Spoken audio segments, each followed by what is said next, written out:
ကြောင်တွေကနျူတန်ရဲ့နေရာမှာကိုချိုးဖောက်နေရလားလေထဲမှာကိုလှည့်နိုင်တဲ့ကြောင်တွေရဲ့လျှို့ဝှက်ချက်ကြောင်တွေဟာအမြင့်ကနေပြောင်းပြန်ပြုတ်ကြတဲ့အခါတိုင်းလေထဲမှာတင်ကိုညီးမြန်းစွာလှည့်လိုက်ပြီးခြေထောက်လေးတွေနဲ့အောင်မြင်စွာဆင်းသက်နိုင်ကြပါတယ်ဒါကိုကြည့်ပြီးလူတို့များများက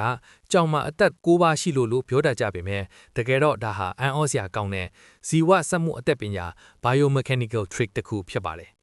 နျူတန်ရဲ့ယူပဗေဒနိယာမအရာပြင်ပကောနီတွန်းအားတစ်ခုခုမရှိဘဲနဲ့ဘယ်အရာဝတ္ထုမှသူ့အလိုလိုမလဲပတ်နိုင်ပါဘူး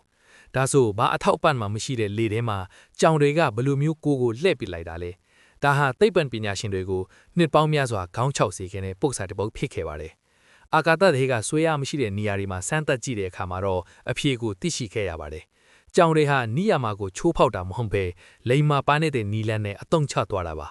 ကြောင်ဟာလီထဲမှာတင်သူ့ရဲ့ကြောင်ရိုးကိုကွေးလိုက်ပြီးခန္ဓာကိုယ်ကိုရှေ့တစ်ပိုင်းနဲ့နောက်ပိုင်းဆိုပြီးအပိုင်းနှစ်ပိုင်းခွဲလိုက်ပါတယ်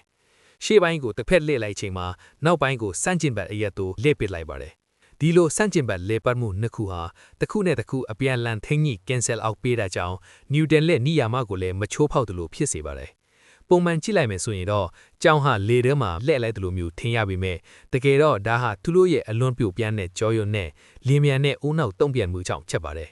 ဒီနီလန်းကြောင်မဲ့ကြောင်တွေဟာဘလောက်အမြင့်ကပြုတ်ကြပါစေခြေထောက်နဲ့အစင်းပြည့်ပြည့်ဆင်းသက်နိုင်ပြီးအသက်အန္တရာယ်ကနေလွတ်မြောက်နိုင်တာဖြစ်ပါတယ်